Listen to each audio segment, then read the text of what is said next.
Señoras y señores, nuevamente los saludamos. La Asociación Nacional de Empresarios de Colombia, ANDI, les da una cordial bienvenida al Foro de la Salud y 25º Foro Farmacéutico de la ANDI. Invitamos, por favor, a los presentes a tomar asientos si son tan amables. Vamos a dar inicio a la agenda académica de esta jornada con la conferencia Coyuntura Económica Nacional. Para ello invitamos al escenario al doctor Mauricio Reina, investigador económico de FEDesarrollo. Doctor Reina, bienvenido.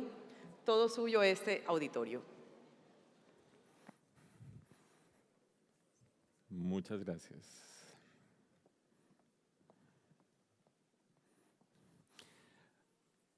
Muy buenas tardes. Muchas gracias a doctora Ana María, a la ANDI, a la Cámara Farmacéutica por esta invitación a compartir con ustedes en esta hora post-almuerzo, en esta hora de reposo generalmente, estas reflexiones sobre cómo estamos viendo nosotros en FEDesarrollo la situación económica actual. Yo les sintetizo de manera breve cuál es el mensaje de esta presentación y después durante unos minutos la ilustraré con algunas cifras y con algunas gráficas. Hay una especie de contradicción en las señales que da la economía nacional en este momento. Hay otra contradicción en las señales que da la economía internacional en este momento. Munir Jalil, quien hablará después de mí, profundizará en la situación internacional. Espero no robarle muchas de las ideas que le corresponden a él. Y hay unas señales encontradas en las cifras económicas. Los últimos pronósticos que venimos haciendo nosotros, no solamente en FEDesarrollo, sino los de distintos analistas, muestran que este año la economía colombiana va a terminar creciendo más que lo que se anticipaba hace 6 meses, más que lo que se anticipaba al comienzo del año. Es decir, se ha ido acelerando el crecimiento económico, esa es una buena noticia. Otra buena noticia es que los pronósticos para el año entrante también han ido aumentando. Es decir, no solo la actividad económica se va calentando para este año, sino también para el año entrante.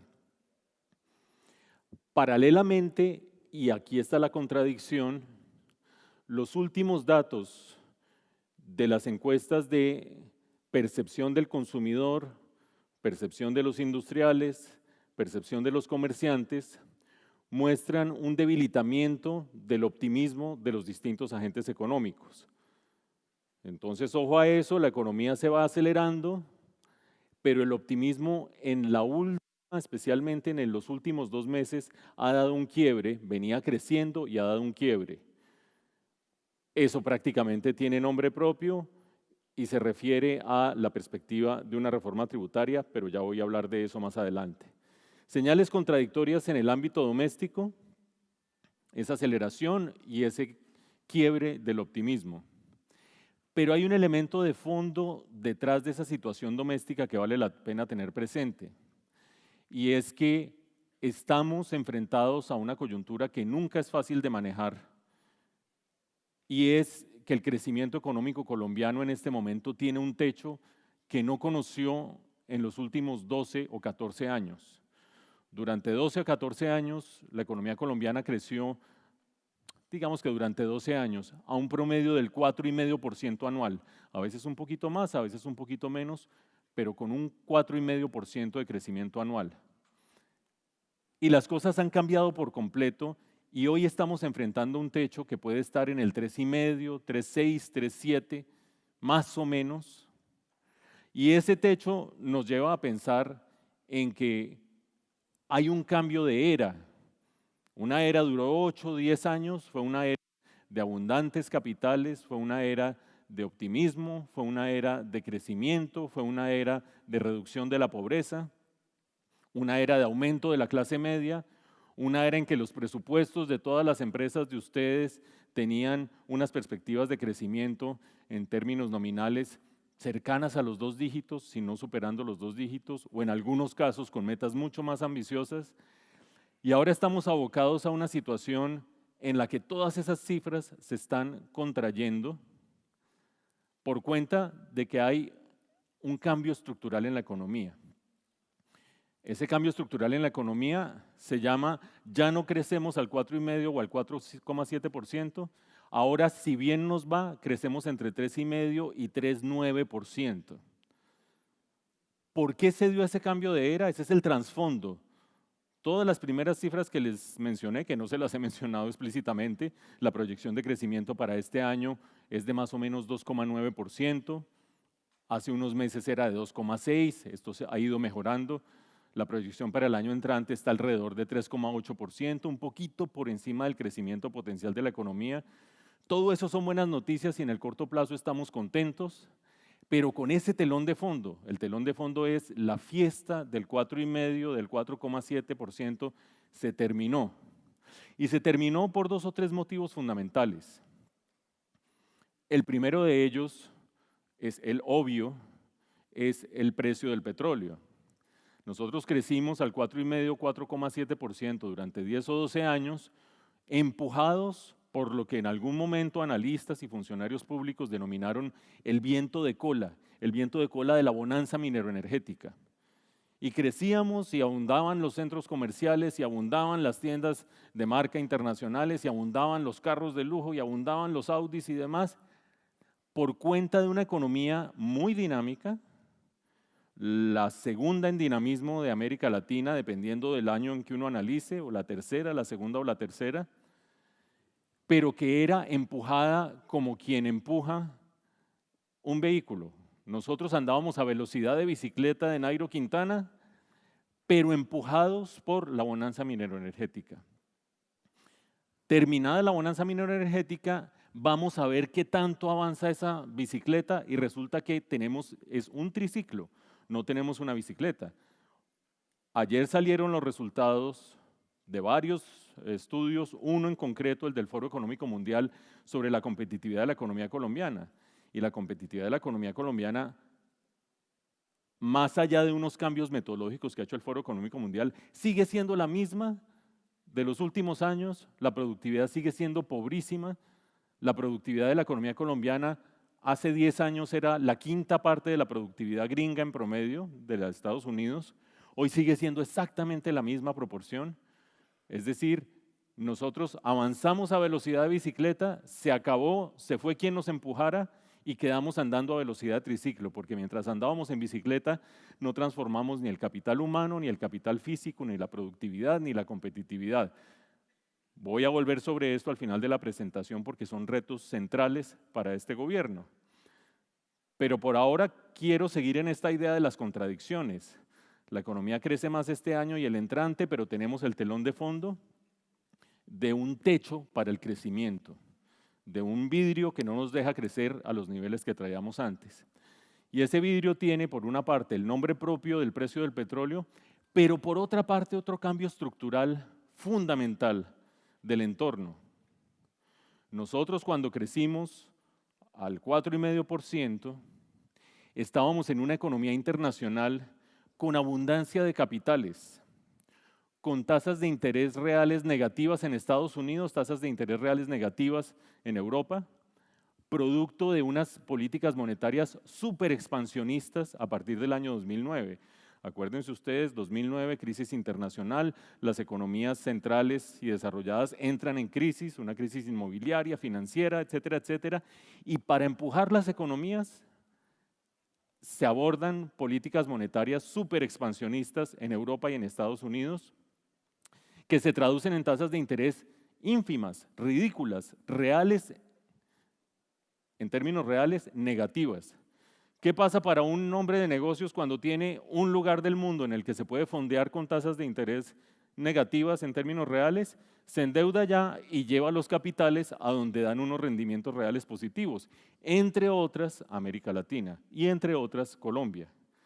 Colombia aquí en su rinconcito estuvo en una etapa de precios del petróleo de 100, 110 dólares el barril y en una etapa en que llegaron muchos capitales a América Latina porque eran capitales abundantes y baratos en el mundo y venían a donde podían rendir. Fondos de inversión se armaron específicamente para llegar a América Latina, específicamente para llegar a Colombia. Eso cambió por completo. Precio del petróleo por un lado, ya lo dije, y por otro lado, la perspectiva para los años que vienen ya no es de capitales abundantes, ya no es de capitales baratos, ya no es de tasas de interés bajitas y ya no es de inversionistas buscando desnucarse para llegar a América Latina. Es un panorama de mucha más estrechez financiera, de tasas de interés subiendo en Estados Unidos, con cierto rezago también subiendo en Europa, y por lo tanto muchas menos posibilidades para fondear negocios y para impulsar negocios en América Latina. Esa es una señal contradictoria también en el escenario internacional. Ahora vamos a ver las cifras de crecimiento de la economía mundial y son buenas.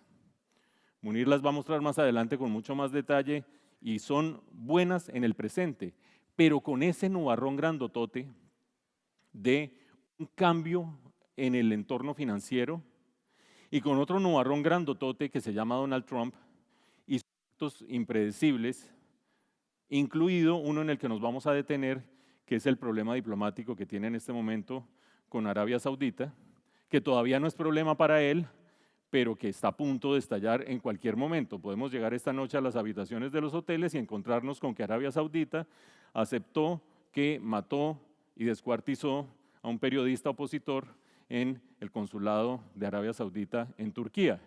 Hasta este momento, 2:25 de la tarde, se sabe que el periodista desapareció, se sabe que la última vez que lo vieron fue entrando al consulado de Arabia Saudita en Turquía, se sabe que era opositor, se sabe que le avisó a la BBC y al Washington Post que quizás le estaban tendiendo una trampa, se sabe que llegaron 15 funcionarios de Arabia Saudita, entre ellos un médico forense y un maletín con una sierra para descuartizar, para romper huesos, y que todos entraron al consulado y el tipo no volvió a salir. Falta ver en qué termina la historia y sobre todo qué significado tiene para la política exterior de Estados Unidos y qué significado tiene ese lío para el mercado petrolero internacional, que seguramente podría ser favorable para nosotros en el corto plazo, porque se podría traducir en una gran perturbación que disparara más el precio del petróleo, pero que desde la perspectiva del crecimiento y la estabilidad sería una papa calientísima para manejar. Esta historia termina esta introducción, porque lo único que voy a hacer es mostrar algunas cosas para ilustrar lo que he dicho. Termina señalando que en ese entorno internacional un poco contradictorio, viene creciendo bien la economía, pero los nubarrones crecen. Crece el cambio de frente financiero con menos capitales y mayores tasas de interés. Crece la amenaza de una guerra comercial, ya no amenaza, ya una guerra en proceso entre Estados Unidos y la China. Crece el problema geopolítico alrededor de Arabia Saudita y el mercado petrolero. En medio de ese entorno, Colombia se monta nuevamente en unos precios de petróleo ascendentes, no de los niveles que vivimos mucho tiempo. En ese montarse en esos precios ascendentes, disfrutamos de mayor crecimiento este año y el año entrante. Nos miramos el ombligo y vemos una reforma tributaria que es la que tiene preocupada a la gente.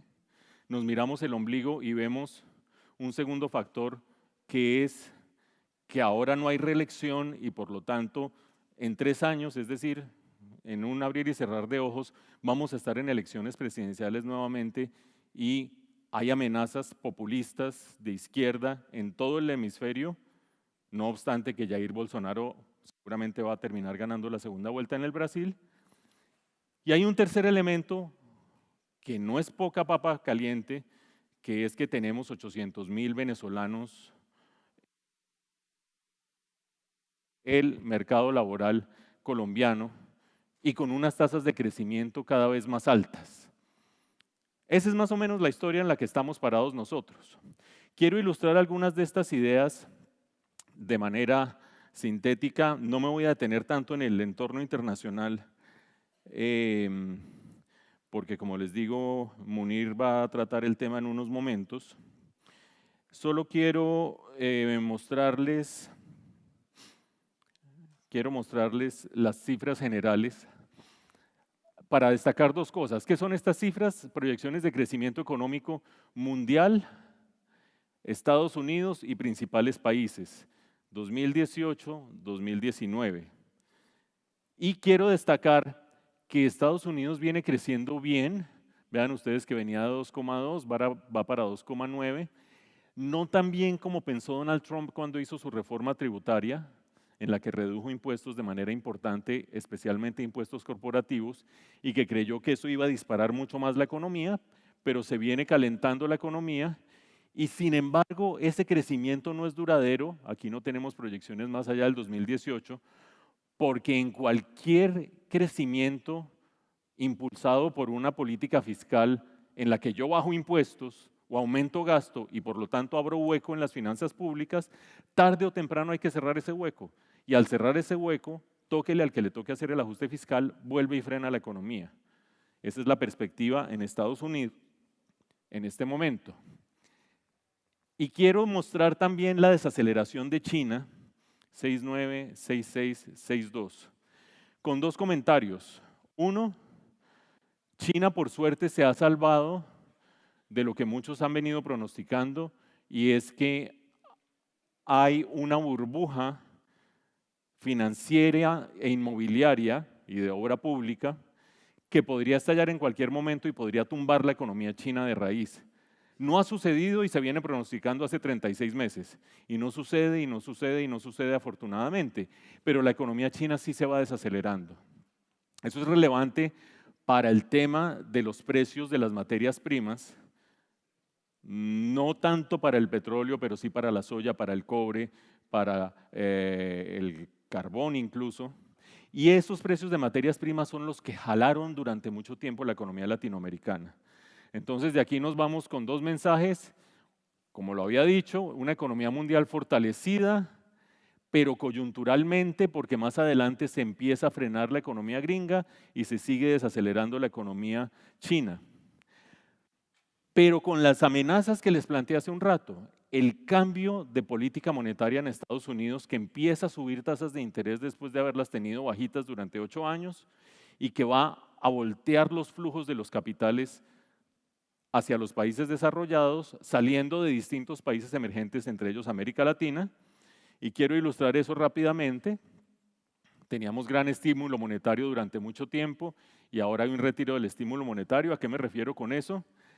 A que Estados Unidos viene creciendo muy bien. Estos son crecimientos trimestrales y ustedes ven, sin detenerse mucho en las cifras, que este bloquecito de los últimos trimestres es mucho más vigoroso que los que antes, con altibajos. Lleva un buen tiempo creciendo a buenas tasas, con su respectivo impacto en la inflación. Esta es inflación en Estados Unidos. Acuérdense que en Estados Unidos, como en Colombia, como en muchísimos países, uno es el que espicha el acelerador y otro es el que espicha el freno. El que espicha el freno suele ser la autoridad monetaria, el Banco Central, en Colombia el Banco de la República, en Estados Unidos la Reserva Federal. Y el que espicha el freno, bueno, ¿y quién espicha el acelerador? Generalmente el gobierno, con políticas fiscales, gasto público, reduciendo impuestos, etcétera, etcétera. Son entes independientes y el que espicha el freno observa esta variable. Y cuando la inflación empieza a subir, empiezan a decir, se está moviendo ese relojito, empieza a meterle freno a la economía. ¿Cuál es la diferencia entre estos dos indicadores de inflación? No nos vamos a detener mucho en eso. Uno, el rojo es el que tiene el precio del petróleo. Cuando cayó el precio del petróleo, esto se bajó y después subió y ahora está subiendo. Al otro le quita uno la gasolina o el precio del petróleo para no ensuciarlo por circunstancias geopolíticas externas, y es la línea azul. Cualquiera de las dos ha empezado a subir, está cediendo un poquito al final, pero esto es un indicio de que el relojito del recalentamiento de la economía se está moviendo. Y otros dos indicios son: el desempleo en Estados Unidos está en mínimos históricos y el salario real en Estados Unidos está en máximos históricos. ¿Qué quiere decir eso? Un mercado laboral recalentado también. Este es un carro que avanza a buen ritmo, lo acabamos de ver, y que se le empiezan a subir las temperaturas. Y al subírsele las temperaturas, el encargado de poner el freno empieza a poner el freno. ¿Quién es el encargado de poner el freno? La Reserva Federal, con la tasa de interés. Ojo a esto. Listo, muchas gracias. Ojo a esto, esta es la tasa de interés en Estados Unidos. Y aquí llegó Barack Obama, aquí estábamos en crisis internacional, cayó el crecimiento, crisis subprime, algunos de los que están aquí tienen parientes que perdieron sus apartamentos en la Florida o que lograron finalmente salvarlos, etcétera, etcétera. Tasas de interés ridículamente bajas en términos reales, quitándoles inflación negativas, y empiezan a poner el freno, a poner el freno, a poner el freno, a poner el freno cada vez más aceleradamente y con perspectiva de seguir subiendo. Lo que quiere decir que capitales que estaban aquí en América Latina se empiezan a ir nuevamente al mundo desarrollado y nos restringen la liquidez. No voy a profundizar mucho más en eso. Quiero destacar sencillamente que las empresas que antes estaban y los países que estaban muy endeudados por cuenta de abundancia financiera y liquidez financiera, están empezando a desendeudarse y desapalancarse. Y también quiero decir que antes disfrutábamos de acuerdos comerciales muy prósperos y gran apertura internacional, y ahora estamos enfrentando un proteccionismo comercial que evidentemente está promoviendo Donald Trump. Con todo eso en mente, hay otra cara de la moneda que es el precio del petróleo a nivel internacional. Un precio del petróleo que nos sorprende día tras día tras día aumentando. Ustedes ven, aquí estamos rondando los $80 el barril, un poquito por encima. Debió cerrar ayer en 82 o algo parecido, el Brent. Y eso es resultado de una cuestión obvia. Si uno tiene oferta mundial y demanda mundial, yo voy a dejar de señalar porque no me funcionó ningún señalador, pero no hay problema porque todo se ve bien. La oferta es el azul claro y la demanda el azul oscuro, y ustedes ven una pequeña brecha. Esa pequeña brecha es la que está empujando el precio hacia arriba. Eso es una obviedad lo que estoy diciendo. Lo interesante es saber de dónde está saliendo esa pequeña brecha. Esa pequeña brecha está saliendo de la producción de la OPEP. La OPEP abarca más o menos el 30% de la producción mundial. El mercado mundial del petróleo pueden ser 98 millones de barriles diarios. La OPEP más o menos hace 35 en este momento millones de barriles diarios. En el margen es muy importante porque termina presionando los precios hacia arriba. Y aquí está Arabia Saudita, mandando la parada de manera muy conspicua. Por lo tanto, es clave esa historia que les estaba contando, medio policíaca y muy truculenta de lo que está pasando en este momento, de Arabia Saudita, en manos de el príncipe Mohammed bin Mohammed bin Salman se llama, Mohammed bin Salman, 32 añitos, millonario, agarrando el poder hace 1 año y medio más o menos, abriéndose mucho más a Occidente, afianzando los lazos con Estados Unidos de manera muy vigorosa, pero paralelamente reprimiendo internamente. Y producto de esa represión, aparentemente termina sucediendo esto de este periodista que está en este momento, tiene en vilo al mundo y a la relación de Estados Unidos con Arabia Saudita. No se extrañen ustedes si el mercado petrolero le aparece una pata totalmente imprevista en las próximas semanas, producto de este conflicto alrededor de Arabia Saudita que manda en la OPEP. Por el momento, cerrando esta visión internacional, las noticias buenas son que el entorno inmediato es bueno, el entorno mediato, a mediano plazo, no es tan bueno porque cambia por completo la situación de liquidez y tasas de interés, y en medio de eso nosotros, como suele suceder, vamos agarrados felices del tubo del precio del petróleo, y eso nos lleva a estar disfrutando en el corto plazo de un optimismo y en el mediano plazo de una mayor incertidumbre. Quiero mostrar cómo ese optimismo empezó a cristalizar en los últimos 5 meses o 4 meses de manera importante, incluido Mundial de Fútbol, incluido resultado de las elecciones, incluido aumento del precio del petróleo, y cómo en el último mes o en los últimos 2 meses ha pegado un tropezoncito. Si uno mira el crecimiento del PIB trimestre tras trimestre, empieza a ver ya la recuperación más vigorosa que yo les estaba mencionando hace un rato, pero si uno empieza a mirar distintas variables, el consumo, la confianza de los consumidores, la situación de los empresarios, de los comerciantes, tienen esa misma dinámica de mejorar, pero con un aflojamiento al final. Voy a pasar rápidamente sobre ello. En primer lugar, este es el consumo, fuente DANE. Ustedes ven que el consumo tuvo una horrible noche por allá hace 2 años y contra ciertos tropiezos ha ido subiendo y subiendo. Si uno trazara una línea aquí, esto iría hacia arriba y las últimas observaciones sin lugar a dudas son buenas. El consumo es fundamental, el consumo es 2/3 partes de la demanda de esta economía y de muchas economías parecidas a la colombiana, pero 2/3 partes, esta es la gran turbina de gasto de la economía. Detrás del consumo, ¿qué hay? Detrás del consumo hay empleo, la situación financiera nuestra, si nos podemos endeudar fácil o no, si somos optimistas o no. Vamos a ver qué hay detrás aquí.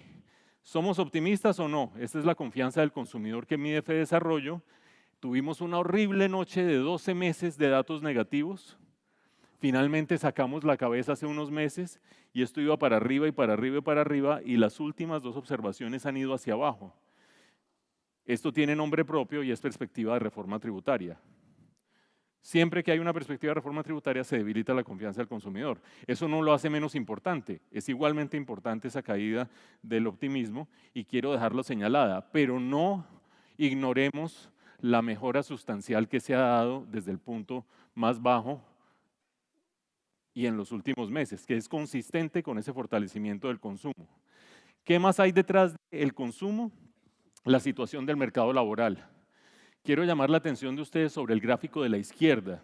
En la izquierda estamos midiendo el desempleo en Colombia en general y el desempleo en las principales ciudades, es decir, el desempleo urbano. ¿Por qué hago énfasis en la distinción urbano-rural? Porque la economía colombiana en los últimos 36 meses creció más jalonada por el campo que por las ciudades.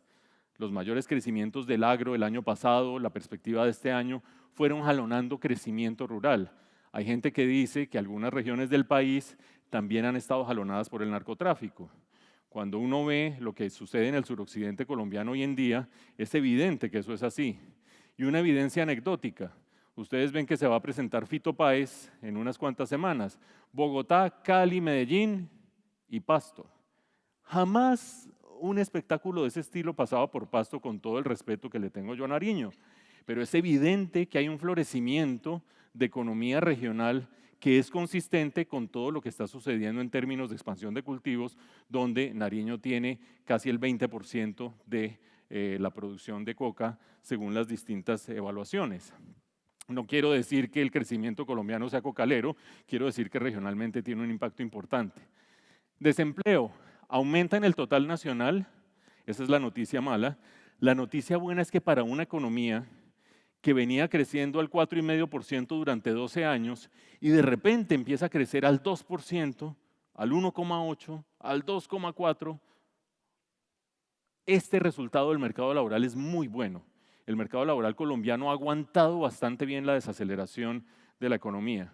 Y la otra buena noticia es que en el agregado de las ciudades, que ustedes ven que es un desempleo mayor que el promedio nacional, lo que es consistente con lo que yo venía diciendo de un jalonamiento mayor del sector rural que del sector urbano, un jalonamiento mayor de la agricultura que de la industria, este desempleo se ha mantenido parejo. Si esta presentación y esta comparación la hacíamos hace 2 meses, hace 4 meses, hace 6 meses, venía aumentando el desempleo urbano. De hecho, los principales indicadores líderes que hay para la economía de Bogotá, que es 28% del PIB nacional, muestran una recuperación cada vez mayor de la economía de Bogotá. Y adicionalmente, si quieren meterse por esa vía, en Bogotá se van a ejecutar entre 15 y 20 billones de pesos en los próximos 3 años. Es decir, si quieren ir haciendo presupuestos del año entrante regionalmente hablando, la economía del centro del país va a pasar también su horrible noche ya con recursos asegurados y ya lo está empezando a pasar. El mercado laboral ayuda en medio de su crisis, por supuesto, crisis porque cualquier economía que crezca menos de la mitad de lo que crecía antes aumenta el desempleo, pero también ayuda La inflación, vean ustedes, la inflación está prácticamente en la meta del Banco de la República y bajo control. Tendrá sus altibajos, de aquí a final de año va a aumentar un poquito la inflación por simple efecto estadístico sobre la base de comparación previa, pero sigue estando bajo control y cualquiera diría, bueno, dime una novedad más interesante. Pues sí, miremos la inflación en Venezuela y si les parece que Venezuela es un mal ejemplo por lo exótico y lo absurdo, miremos la situación de Argentina, que Argentina está pasando aceite literalmente por devaluación, inflación y su efecto sobre la inestabilidad macroeconómica.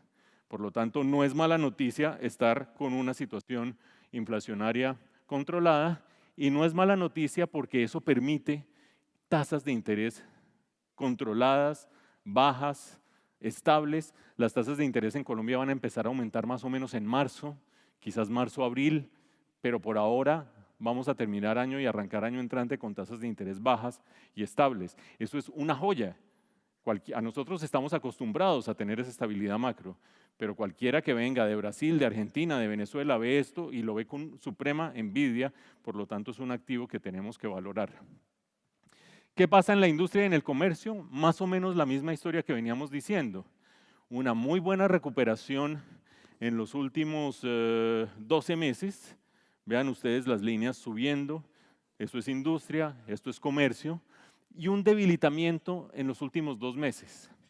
Producto del debilitamiento en parte de la demanda, en parte de los consumidores, también generado por la desconfianza que empieza a generar la reforma tributaria. O sale y que salga rapidito para dejar de amenazar las expectativas de consumidores y de inversionistas.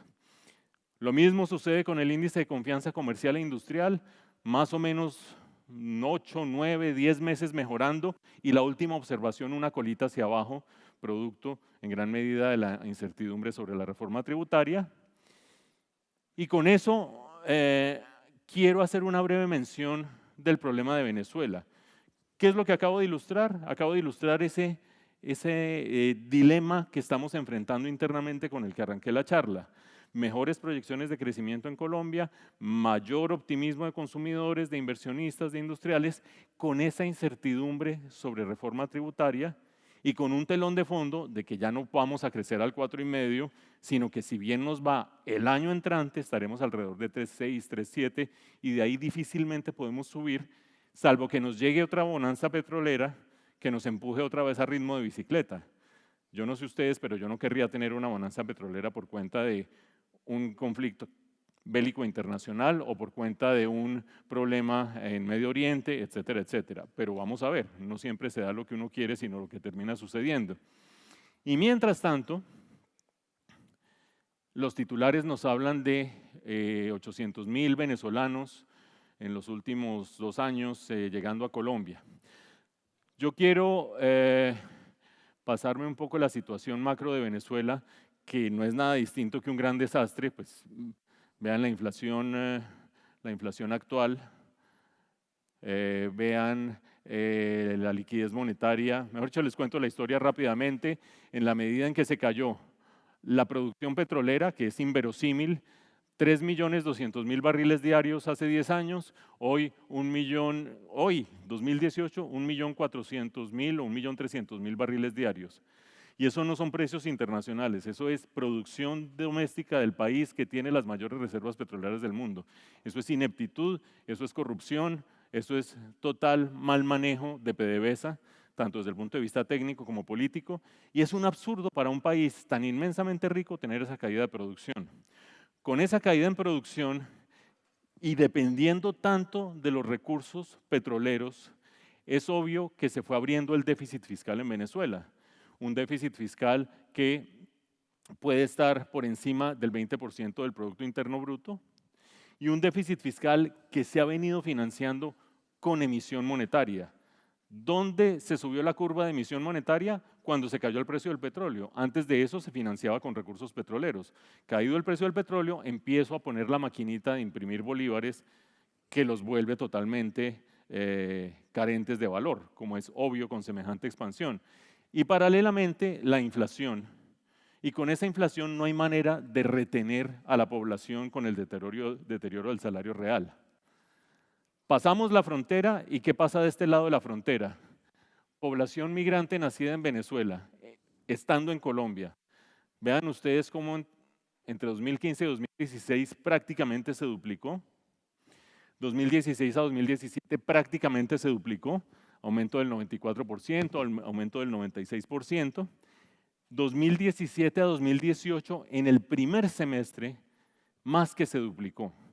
Es decir, antes se duplicaba cada año, un año, y ahora en un solo semestre más que se duplicó. ¿Qué quiere decir eso? Y para los que hayan tenido perversiones de cálculo, la primera derivada está aumentando, claramente, es decir, la tasa de crecimiento se está acelerando. Y es totalmente correspondiente con la grafiquita de la hiperinflación y con la grafiquita de la emisión monetaria y con la grafiquita de la caída de la producción petrolera. Dicho de otra manera, si no se cuadra de alguna manera la economía venezolana, esto va a seguir acelerándose cada vez más. Pregunta, ¿hay perspectiva de que se cuadre la economía venezolana? Respuesta, no, por ahora. ¿Qué significa esto para Colombia? Me voy a devolver y les menciono aquí qué significa desde el punto de vista del costo fiscal. Nosotros hicimos en FEDesarrollo las cuentas de qué significa tener 800.000 personas o al final del año una cifra proyectada desde la perspectiva de costos de salud, educación, auxilio a primera infancia, auxilio básico de vivienda, atención humanitaria básica. Eso representa más o menos entre el 0,2 y el 0,4% del Producto Interno Bruto. Es decir, no va a descarrilar la economía colombiana, pero sí es una inmensa presión sobre las finanzas públicas. Y es una inmensa presión en momentos en que estamos a puertas de tener reforma tributaria y a puertas de tener una nueva ley de financiación del presupuesto nacional, que es la otra manera de llamar la reforma tributaria. Es decir, esto es un problema importante desde el punto de vista fiscal, pero está transformando los mercados laborales regionales, especialmente en Cúcuta, en Barranquilla, en Cartagena y en Bogotá, que son las ciudades donde más se ha concentrado la población venezolana. 3 daticos sobre población venezolana que son relevantes para analizar este problema. El primero de ellos, los venezolanos que están en el país en este momento son un poquitico más jóvenes que la población colombiana en general. ¿Dónde se ve esto? En este gráfico. Esta es la población colombiana en general y sus estructuras de edades. Aquí está el porcentaje de la población entre 0 y 13 años, 14 a 26, a 28, 29 a 65, etcétera, etcétera. Esta es la población venezolana que está en el país. Lo que está en el cuadradito rojo es la gente en edad de trabajar. Si ustedes suman esto es más o menos equivalente o igual la suma. Pero si ustedes ven que en el caso de los venezolanos, el 32% se concentra entre 14 y 28 años, mientras que el 26% de los colombianos, ya hay un bono de los más jóvenes en el caso de Venezuela. Y si hay un elemento adicional, si ustedes ven que los menores de 13 años, entre los venezolanos son 27% y entre los colombianos son 23%, claramente la población venezolana es relativamente más joven que la colombiana. ¿Qué tiene eso de importancia? El que Colombia puede prolongar su bono poblacional, su bono demográfico, con la llegada de los venezolanos. ¿Qué es bono poblacional o bono demográfico? Es tener mucha gente joven para trabajar y sostener a gente más vieja, es decir, sostener a los que están en la parte de arriba, por encima de 65 o 58, si ustedes quieren, en el caso de las mujeres, que en una economía son los que derivan beneficios de quienes todavía pueden trabajar.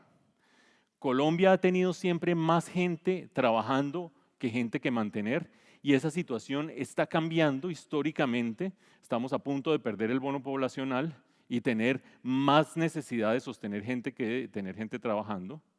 Y eso se puede postergar un poco con la llegada de los venezolanos. Además de eso, los venezolanos tienen mayor, como cualquier migrante, mayor ímpetu y necesidad de trabajar. Vean cómo se hizo la migración, el desarrollo económico argentino a comienzos del siglo XX, finales del XIX, con migrantes, cómo influyó la migración con finales del siglo XIX y comienzos del XX en Estados Unidos, qué ha significado tener más del 20% de migrantes para Australia, más del 12% para Canadá. Obviamente va uno con este cuento y le dice a alguien que está con una competencia venezolana al lado, con un menor salario, y lo manda al diablo.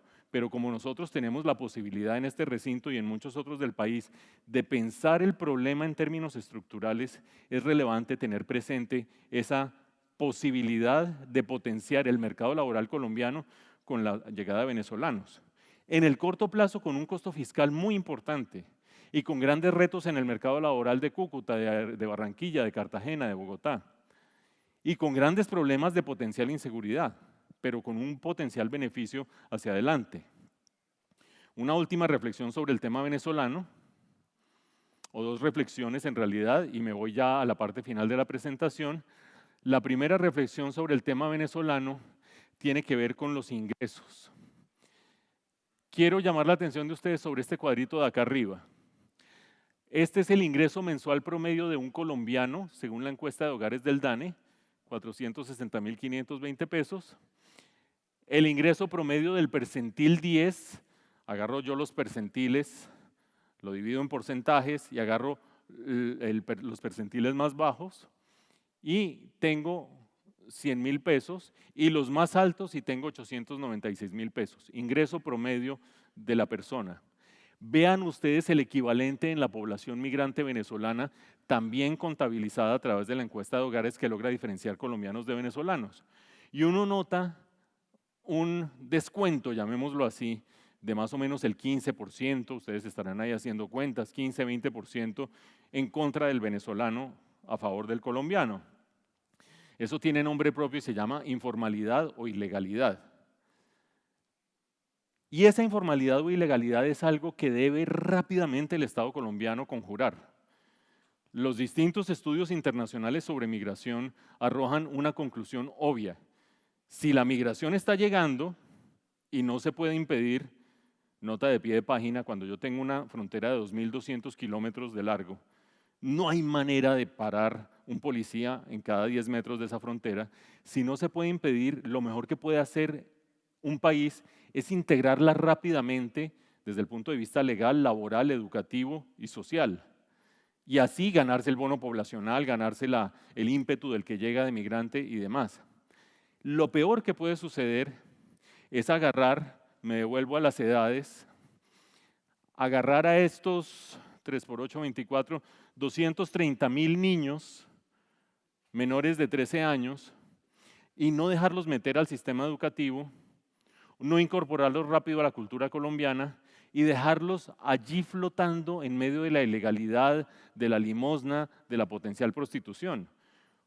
Es decisión nuestra si agarramos 230.000 personas y las vinculamos como potencial laboral a nuestro mercado laboral y a nuestra nacionalidad, interésele al que le interese los aspectos culturales y políticos, o si los dejamos flotando allí, mirándolos de lado, soslayando el problema y generando potencial delincuencia y potencial ilegalidad. Insisto, las lecciones de otros países que han lidiado con migración es intégrelos lo más pronto posible al sistema educativo, intégrelos lo más pronto posible al sistema laboral y de esa manera sacará los mayores beneficios. Vendrán grandes discusiones sobre Venezuela. Este es el último dato sobre Venezuela, y es una pregunta que se le hace a colombianos y a venezolanos sobre algo que se llama subempleo subjetivo por competencias. ¿Qué es subempleo subjetivo por competencias? Le preguntan a uno en la encuesta de hogares, ¿usted cree que usted está mal empleado para lo que usted podría hacer? Dicho de otra manera, ¿usted cree que usted tiene capacidad de hacer más que lo que está haciendo en su actual trabajo? El 13% de los colombianos dicen que están subempleados por competencias, 36% de los venezolanos.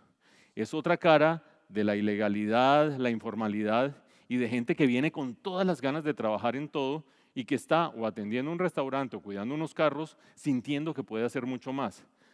Eso, insisto, dicho a quien compite con el que está atendiendo un restaurante, le va a sonar horrorosa esta discusión. ¿Cómo llega un venezolano y me quita a mí el trabajo y qué sé yo? visto desde la perspectiva de política pública, de un fenómeno inevitable desde el punto de vista fronterizo y migratorio, y con grandes reflexiones internacionales de lo que es bueno y lo que es malo hacer, creo que vale la pena tener muy presente esta discusión en adelante para saber qué hacer con el tema migratorio venezolano. Creo que el gobierno lo está haciendo bien desde la administración pasada y con esta administración también, pero creo que va a enfrentar debates políticos y públicos muy duros que ojalá puedan superar bien. Y termino con unas cifras básicas y con dos problemas claves que son la reforma tributaria y el crecimiento. Las cifras básicas están aquí. Estas son las proyecciones para este año. 2,9, ya lo anticipaba, el crecimiento total del PIB. Más que la cifra, me interesa ver la descomposición sectorial. Vean ustedes un buen desempeño agropecuario por segundo año consecutivo, por eso el desempleo rural estaba bajando mucho más rápido, o el desempleo rural en la etapa de la destorcida estaba subiendo mucho más lentamente que el urbano. Quiero destacar otras dos cosas. Edificaciones con un comportamiento horroroso. Y ojo que más arriba hay una cosa que se llama obras públicas. Cuando ustedes ven en los titulares de prensa económica discusiones sobre el crecimiento, se suele hablar de construcción. Construcción, un sector grande. Construcción abarca dos cosas. Obras civiles, que son puentes, carreteras, etcétera, etcétera, caminos, bla, bla, bla. Y edificaciones, que es vivienda, escuelas, oficinas, centros comerciales, bodegas. Este último sector, viviendas, centros comerciales, bodegas, está teniendo un pequeño estallido de burbuja. No se suele discutir mucho en la prensa, la palabra burbuja inmediatamente genera pánico, y etcétera, etcétera. Está teniendo, llamémoslo elegantemente, un ajuste mucho más acentuado. Ustedes van por principales ciudades del país y cada vez ven más, se arrienda, se vende, se arrienda, se vende en los edificios, apartamentos. Fue un sector que creció mucho al amparo de una economía que creció al 4,5%, pero sobre todo puso unos precios estratosféricos que se podían pagar de manera relativamente viable con una tasa de cambio de 2.000 pesos y una economía creciendo al 4,5%. Con una tasa de cambio de 3.000 pesos, que empieza a cambiar los precios relativos de las propiedades y de las distintas inversiones, y una economía creciendo a menos del 2%, esos precios se tienen que bajar. Distintos estimativos del sector inmobiliario muestran que todavía falta camino para corregir los precios del sector inmobiliario, oficinas, viviendas, centros comerciales. Y que una vez se corrijan esos precios, esto seguirá creciendo nuevamente al ritmo de crecimiento de la economía. Otra historia es la que va por cuenta de obras civiles. Obras civiles tiene hoy en día mejor comportamiento, aquí no está espectacular, pero en la perspectiva del año entrante es mejor.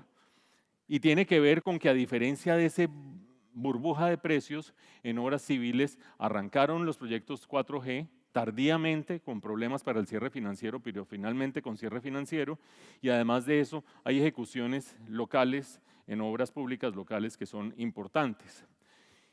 Y de aquí lo último que yo destacaría es que la industria tiene un comportamiento que está sacando la cabeza. Lo veíamos en el grafiquito aquel en el que al final da una curvita hacia abajo, está sacando la cabeza, pero después de una horrible, horrible noche y con serios problemas de competitividad. De cualquier manera, lo más interesante de este gráfico no es su descomposición y el 2.6 y el no sé qué y el 2.9, sino quizás ver la perspectiva del año entrante.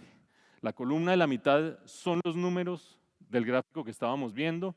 La columna de la derecha es un crecimiento de 3,5 para el año entrante, que es más o menos donde está el techo del que hemos hablado durante todo este tiempo, que es más o menos la velocidad a la que puede andar el triciclo autónomamente, que es más o menos el crecimiento que vamos a tener si no tenemos quien nos empuje.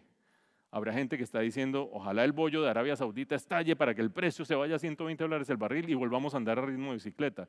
Yo creo que esos son esteroides que en el corto plazo rinden buenos resultados, que les suben a ustedes los presupuestos inmediatamente, pero que en el mediano plazo vuelven y nos distraen de una labor de productividad y competitividad que hay que hacer y que geopolíticamente son muy complicados con un personaje impredecible como Donald Trump metido en la mitad de esa discusión. Aquí ven ustedes recuperación de obras civiles, les decía, viene de un buen comportamiento, este año no tanto, el año entrante vuelve y recupera. Y edificaciones con un mediocre 1, se recupera un poquito, pero sigue teniendo ese problema de rezago de precios. Industria mejorando un poquito, pero songo sorongo. Y allí está más o menos, minería finalmente saca la cabeza, pues con esos precios del petróleo y las inversiones que están aumentando, mal sucedería que no. Dos temas finales, la reforma tributaria o ley de financiamiento del presupuesto, lo que ustedes quieran denominar, con una anotación. Una cosa es lo que quiere hacer el gobierno y otra cosa lo que termina sucediendo, porque el gobierno lo presenta en el Congreso funciona como el laboratorio de Frankenstein, entra una cosa y sale cualquier cosa por el poder de los distintos lobbies dentro del Congreso. Todavía no sabemos qué va a salir, pero podemos decir más o menos qué va a entrar. Y debería entrar una reducción al impuesto de renta de las empresas. Esto es por distintos anuncios del gobierno y desde la campaña de Iván Duque. A las personas naturales gravar los ingresos más altos, impajaritable, se le baja a las empresas, se le sube a las personas con ingresos más altos. ¿Qué es ingreso alto? Depende, el presidente Duque habla de más de 50 millones al mes. Por allá se ríen y ahora se ríen por acá. Bueno, no sé, ustedes sabrán cómo es la cosa. En el caso de cada uno de ustedes, en el gasto, mejorar la eficacia del gasto público, racionalizar subsidios. Ya voy a ir sobre racionalizar subsidios, pero en el caso del IVA, ampliar la base del IVA, incluida todavía la propuesta de ponerle IVA a toda la canasta familiar y terminar devolviéndole a los deciles más bajos de la población parte de lo que terminan pagando en IVA. Acción que muchos creen que es imposible de lograr, pero que quienes saben de la política pública dicen, vea, ya existe una irrigación para llegarle a todos los municipios del país, o al 98% de los municipios del país, y darle plata a la gente, y eso se ha logrado con Familias en Acción y otros programas sociales. No vemos por qué, si se focaliza bien, no se puede devolver esa cantidad de plata, lo que le ayudaría a cuadrar un poco las finanzas al gobierno, ampliando la base del IVA. Este tema de racionalizar subsidios, lo voy a retomar en 2 slides más adelante, pero la hipótesis básica es que cuando Colombia crecía al 4,5%, el Estado colombiano era bastante pudiente, no digamos que rico, porque montado uno en una bicicleta, en un triciclo, que cree que anda a ritmo de bicicleta no es rico, es alguien que va en un triciclo que anda a ritmo de bicicleta, y en ese momento se expandieron mucho los programas sociales del gobierno. Muchos de ustedes tendrán una situación en la que uno quiere vincular a un trabajador informal para darle trabajo formal y le dice, no me vaya a hacer ese mal, no me vaya a hacer un contrato que me termina sacando del CISBEN y todos los beneficios que yo tengo en el CISBEN, yo le trabajo, pero no me vaya a hacer contrato, y así una y otra vez. La cantidad de colados en el CISBEN o de gente que no quiere entrar al mercado formal con un contrato estable durante más de 2 años porque termina perdiendo beneficios, es muchísima. Y a eso se refiere este tema de racionalización de subsidios, que va a traer problemas políticos en un momento. Esa es la reforma tributaria que va a entrar, vamos a ver cuál va a salir. Yo creo que el ministro Carrasquilla sobrevive a los conatos de moción de censura y creo que termina pasando una reforma tributaria que, como ha sucedido en los últimos años, termina cuadrando las cuentas en el corto plazo, no en el mediano plazo, y no la termina haciendo de manera racional, con racionalidad económica, sino tratando de tapar el hueco que se presenta en la coyuntura. Así ha sucedido cada 18 meses en este país en el pasado reciente, y no veo claramente, si bien el ministro Carrasquilla es idóneo y capaz, el Congreso no veo claramente cómo va a jugarle a una reforma tributaria más racional que las que le ha jugado en el pasado, que son bastante cuestionables. ¿Y por qué quiero hablar de crecimiento y redistribución para terminar? Porque, volviendo a nuestra historia del comienzo, los pronósticos para este año son mejores que los que teníamos hace 6 meses, un crecimiento del 2,9%, los del año entrante son 3,5%, ya hay gente que está hablando de 3,8%, todo producto de que el precio del petróleo ha ido subiendo más de lo que estábamos pensando, producto de que antes de hablar de reforma tributaria ya la gente estaba más entusiasmada, mejoró la confianza del consumidor, del industrial, del comerciante, y eso nos tiene en este pequeño ascenso, ligero ascenso de las expectativas y del crecimiento, lo que nos ha desviado de pensar en el techo del 3,5%. Es decir, si bien nos va y subimos al 3,8, después vamos a bajar un poquito porque esto es como una olla a presión, una olla que solamente va a calentar tanta cantidad de comida como el tamaño de la olla lo permita.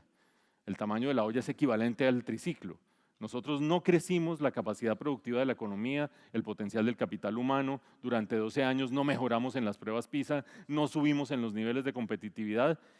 ¿Y creemos que con la misma olla de antes vamos a poder cocinar para mucha gente? No, tenemos la misma olla o el mismo triciclo y ahora el fuego está un poquito más bajito que el que tuvimos durante 10 años.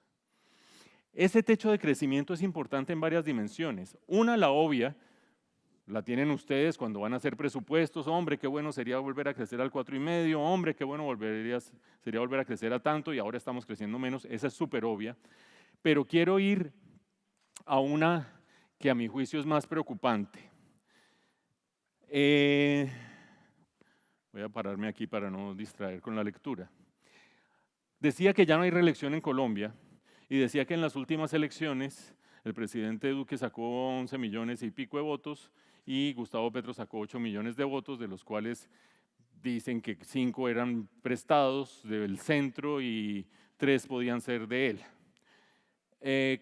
Colombia no ha sufrido un gobierno populista de izquierda en mucho tiempo. Tenemos al otro lado de la frontera el ejemplo absurdo de Venezuela, pero tenemos el ejemplo de Argentina, que a pesar del triunfo de Mauricio Macri y sus buenas intenciones, no ha podido enderezar una economía descuadernada de origen cuando los Kirchner, Néstor y después Cristina, terminaron haciendo políticas populistas con mucha plata, que eso es lo peor que puede suceder. Y ahora Brasil se está yendo de cabeza hacia la derecha con Jair Bolsonaro, resultado de la corrupción, pero también de malos manejos de la izquierda populista. Yo con plata saco 20 millones de personas a la clase media, las subo. Con plata de la soya, pudiendo endeudarme, pudiendo meterle acelerador a fondo. O siendo Trump y haciendo una reforma tributaria que va a tener que pagar el otro, hago crecer la economía. Denme un fósforo, denme una estufa y que yo le pueda abrir ese gas, no me importa cuánto, yo hago un buen sancocho. Ya el siguiente que me pague la cuenta del gas y que vea a ver si se acabó el cilindro, etcétera, etcétera. Más difícil es crecer con cuentas equilibradas y de manera responsable, pero hacer déficits fiscales a cuenta de buenos precios de los commodities y buenos precios de la soya y del petróleo y de no sé qué, eso es mamey. Agarren ustedes el caso de Venezuela en el petróleo y así sucesivamente. Este gobierno tiene la dificilísima labor de mantener 3 peloticas en el aire en el semáforo. Una es la de la reforma tributaria. Hay que conseguir la plata para tapar el hueco que deja la caída del precio del petróleo. Las calificadoras de riesgo nos están mirando, supongo que Munir en un rato hablará de ese tema de calificadoras de riesgo y situación de la economía colombiana. Nos están mirando cómo vamos a tapar ese hueco. Esa es una pelotica, hacer una reforma tributaria. Segundo, no obstante la reforma tributaria, inducir crecimiento. Aquí nos vamos a ir más o menos tranquilos porque acabamos de ver que la economía crece 2,9 este año y 3,5 el entrante y de pronto un poquito más. ¿Qué tal que estuviéramos hablando de 2,9 y 1,8? Saldríamos de aquí deprimidos y no habría fiesta pasado mañana. Y todo eso debe mantenerse 2 peloticas en el aire. Reforma tributaria, conseguir plata y a la vez garantizar crecimiento. Póngale la tercera pelotica en el aire. La tercera pelotica la mencioné hace un rato. Racionalizar subsidios es parte del ajuste fiscal. Es decir, sacar a los colados del Sisbén, es decir, quitarle beneficios a una cantidad de personas que viven del Estado en un proceso de políticas asistencialistas que tuvo este país durante los 2 últimos presidentes cuando había abundancia petrolera. De cara a unas elecciones en las cuales cualquiera puede capitalizar esa situación. Vean nomás, yo respeto profundamente las simpatías políticas de cada cual, pero vean nomás como un paro promovido por dos movimientos estudiantiles alrededor de la financiación de la educación superior, termina montando a Gustavo Petro en la tarima de la Plaza de Bolívar, tomándose una selfie con la plaza llena de atrás y diciendo gracias por este apoyo a mí. Es decir, montarse políticamente en la insatisfacción de la gente es muy, muy fácil. Todo ese preámbulo para mostrar dos gráficos. Uno cree que en Colombia no hay potencial, el terreno no es fértil para un gobierno populista de izquierda. ¿Por qué lo cree? Pues por la historia de las FARC, porque Venezuela al mismo perro no lo capan dos veces y menos de vecinos, etcétera, etcétera. Esta es una encuesta latinoamericana, se hace en América Latina, se llama Latinobarómetro. Se hizo en diciembre del año pasado, diciembre del 2017. Y se le pregunta a la gente por distintos valores. Una cosa chévere del Latinobarómetro es que se le pregunta por religión, por política, por percepción internacional, si le gusta el aborto, si no, una cantidad de valores. Y una de las preguntas claves fue, ¿usted cree que el conflicto entre ricos y pobres es alto, mediano, bajo, fuerte, no fuerte? Y la inmensa sorpresa es que Colombia queda en el segundo lugar en América Latina. Esto es diciembre del año pasado. Ni siquiera ha pasado un año. En el segundo lugar en América Latina de la convicción, en cuanto a la convicción de la gente de que el conflicto entre ricos y pobres es muy fuerte. ¡Wow! De allí a pasar a una candidatura, insisto, respeto la preferencia política de cada cual, pero una candidatura de izquierda con 8 millones de votos en Colombia, pues ahí está la conexión súper evidente. Y pasar de ahí a una política económica populista, en ese contexto, creo yo que ese jueguito de las tres pelotas va a ser muy difícil. Y a la vuelta de 3 años, 2 foros más de estos y ya estamos en nuevas elecciones, va a ser muy complicada la perspectiva de un candidato, sea quien sea, diciendo en plaza pública, y Colombia sigue teniendo una de las peores distribuciones de ingreso del mundo, una de las 10 peores distribuciones del ingreso del mundo. Y ustedes no ven en la agenda pública del gobierno una estrategia social sólida, sostenible y no asistencialista. Vemos de todo, unos ministros buenos, otros menos buenos, unos más locuaces, unos la embarran con el micrófono, pero en general un equipo tratando de salir adelante. Y una línea de continuidad de política social transformando esta situación no se ve. Y el último gráfico. ¿Cuánta gente puede salir a la calle cuando Iván Duque empiece a depurar el Sisbén? O cuando empiece a focalizar mejor Familias en Acción? O cuando empiece a ajustar Colombia Mayor. ¿El 5%? ¿El 10%? Pregunta del Latinobarómetro. ¿Usted ha recibido alguna ayuda del programa del Estado? No ha recibido. Es actualmente, diciembre del 2017, 23% de los colombianos tienen algún tipo de ayuda del Estado. Casi la cuarta parte de los colombianos fueron y han sido beneficiarios de esa expansión del Estado asistencialista. Yo, por supuesto, creo que hay que resolver el problema de la distribución del ingreso. Por supuesto, creo que hay que mantener los logros en pobreza, que significaron 10 millones de personas por fuera de la pobreza y que significaron 5 millones de personas en la clase media en los últimos 10 años. Todo eso hay que lograrlo enseñando a pescar y no regalando pescado. Esto es regalar pescado. Y esa transformación de regalar pescado a enseñar a pescar es una transformación que requiere buen pulso político. El primer movimiento social que le ha atacado a este gobierno antes de cumplir 90 días es el paro de la educación superior. Y en una primera instancia, 500.000 millones de pesos. Miércoles, se viene la segunda parte del paro, el doble de eso, 1 billón de pesos, vamos en 1,5 billones de pesos. Y ahí siguen, y ahí siguen. Ojalá se resuelva rápido. Solamente estoy ilustrando la gran dificultad de las tres peloticas: ajuste fiscal, crecimiento y ajuste de los presupuestos sociales. Y solamente estoy recordándoles que si la clase dirigente colombiana no se pone las pilas para hacer algo en los próximos 3 años, vamos a estar tan asustados como estuvimos hacia mayo de este año o hacia finales de abril de este año, cuando estábamos diciendo vayan empacando maletas. Y creo que eso sería una inmensa irresponsabilidad de esta clase dirigente y sería una inmensa tontería de parte del establecimiento. Pasar el gran aguacero, llegaron elecciones, vino el Mundial de Fútbol, esto está creciendo más o menos bien, sigamos año tras año y cuando lleguen las próximas elecciones volvámonos a asustar porque la amenaza de un gobierno populista de izquierda está totalmente viva. Con eso quiero terminar agradeciéndoles mucho la atención. Muchas gracias y buena sesión.